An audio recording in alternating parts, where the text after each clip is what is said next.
क्या आपको आपके स्कार्स परेशान कर रहे हैं और आपको ये लगता है कि आपका कॉन्फिडेंस इनकी वजह से कम हो रहा है? तो मैं आपको बता दूं कि स्कार रिडक्शन ट्रीटमेंट पॉसिबल है।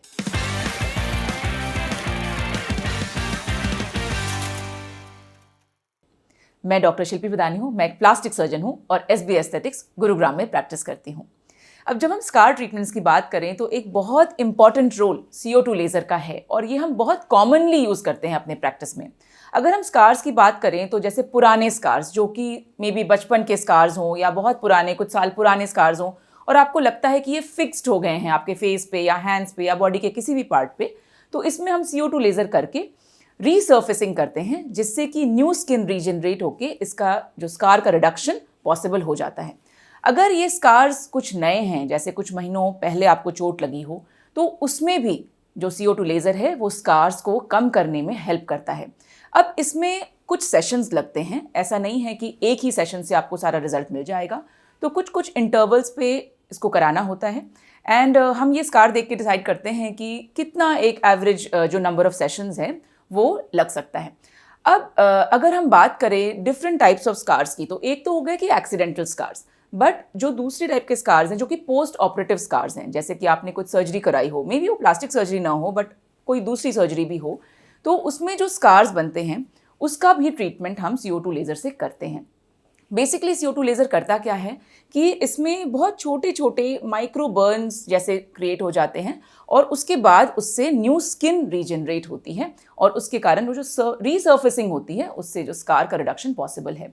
ये हम बहुत कॉमनली ब्रेस्ट सर्जरी के स्कार्स में या एब्डोमिनोप्लास्टी के स्कार्स में, इवन कभी कभी लाइपोसक्शन के भी स्कार्स में करते हैं। फेस लिफ्ट के स्कार्स में भी हम CO2 लेज़र कर सकते हैं, जिससे कि कुछ सेशंस के बाद लिटरली आप ये कह सकते हैं कि शायद स्कार्स इनविजिबल हो गए। तो डेफिनेटली पोस्ट ऑपरेटिव स्कार्स में भी इसका बहुत बड़ा रोल है। अब हम आते हैं एक स्पेशल टाइप ऑफ स्कार्स जो कि बहुत लोगों को बॉदर करते हैं, वो हैं एक्ने स्कार्स। और बहुत बार एक्ने स्कार्स न्यू स्कार्स होते हैं, बहुत बार बहुत ओल्ड स्कार्स होते हैं, तो इसमें कॉम्बिनेशन ट्रीटमेंट्स भी पॉसिबल होता है। जैसे कि CO2 लेज़र के साथ हमने let's say growth factor treatment किया या CO2 लेज़र के साथ हमने फिलर ट्रीटमेंट करके स्कार्स को इम्प्रूव किया। सो ऑब्वियसली कॉम्बिनेशन ट्रीटमेंट्स कभी कभी ज़रूरी हो जाते हैं एक्ने स्कार्स के ट्रीटमेंट के लिए। एक और स्पेशल टाइप ऑफ स्कार है, वो है बर्न स्कार्स, और इसमें भी CO2 लेज़र का बहुत बड़ा रोल है। बर्न स्कार्स जैसे इनफैक्ट इवन स्किन ग्राफ्टिंग भी अगर आपने कराई है बर्न्स के बाद, उसके बाद भी हम CO2 लेज़र से जो स्किन ग्राफ्ट है उसका अपीयरेंस बेटर कर सकते हैं, या मान लीजिए सिंपल बर्न स्कार्स भी हैं उसको भी हम CO2 लेज़र से रीसर्फेस करके बेटर कर सकते हैं।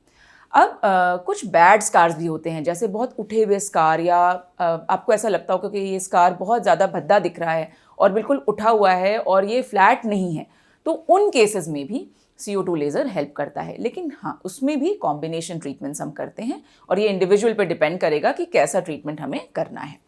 अब हम आते हैं एक डिफरेंट कैटेगरी ऑफ ट्रीटमेंट्स पे जो कि एंटी एजिंग ट्रीटमेंट्स हैं। तो CO2 लेज़र एक बहुत ही अच्छी थेरेपी है जिसमें हम इंटायर स्किन को रीसर्फेस कर सकते हैं। रिजुवनेशन के ट्रीटमेंट्स में हम एक सुपरफिशियल रीसर्फेसिंग करते हैं जिसकी recovery normally around 4 to 5 days में हो जाती है और एक लेयर ऑफ स्किन आपकी पील हो जाती है और एक पिंकिश सी स्किन रीजनरेट हो जाती है। ऑफ कोर्स उसके बाद पोस्ट ट्रीटमेंट जो है वो इम्पॉर्टेंट है कि आप कैसे ख्याल रखते हैं अपने स्किन का।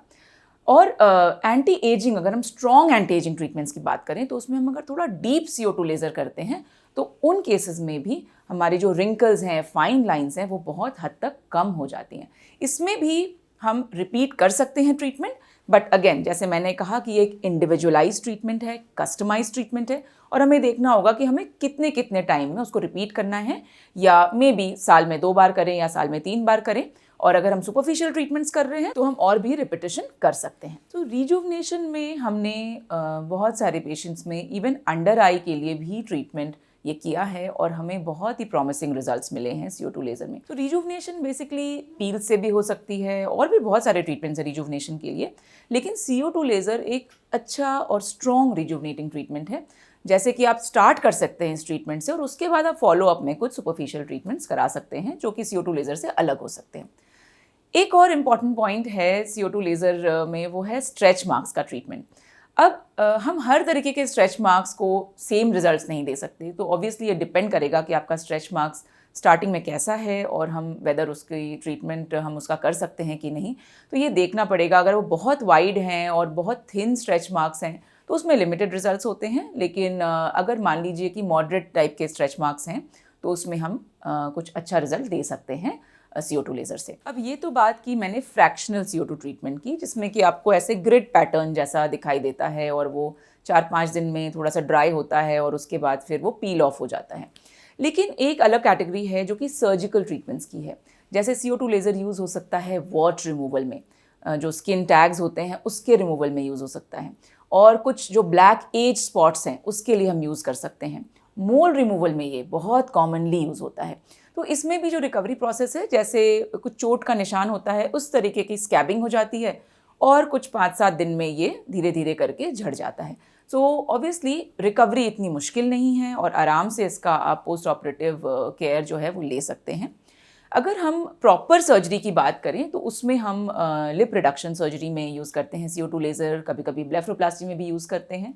तो ये एक सर्जिकल इंडिकेशन की तरफ मैंने कुछ डिस्कशन बताया जो कि हम बहुत कॉमनली यूज़ करते हैं and almost on a daily basis we do quite a few treatments with CO2 laser and it's almost a work horse device कह सकते हैं, ये हमारे प्रैक्टिस में है। बट CO2 लेज़र का यूज़ सिर्फ प्लास्टिक सर्जन्स नहीं बल्कि दूसरे ब्रांचेस भी करते हैं, जैसे कि कैंसर सर्जरी में यूज़ होता है, ENT सर्जरी में यूज़ होता है। सो ऑब्वियसली एक बहुत ही वर्सेटाइल और बहुत ही ब्यूटीफुल ट्रीटमेंट डिवाइस है जो कि हम बहुत कॉमनली यूज़ करते हैं अपनी प्रैक्टिस में। आई होप इस वीडियो से आपके जो स्कार ट्रीटमेंट के डाउट्स हैं वो ज़रूर क्लियर हुए होंगे। अगर आपको ये वीडियो पसंद आई तो आप प्लीज़ इसे लाइक और शेयर ज़रूर करें। हम प्लास्टिक सर्जरी से रिलेटेड और भी बहुत इंटरेस्टिंग वीडियोस बनाते हैं। आप हमारे YouTube चैनल SB एस्थेटिक्स को सब्सक्राइब कर सकते हैं। Thanks for watching.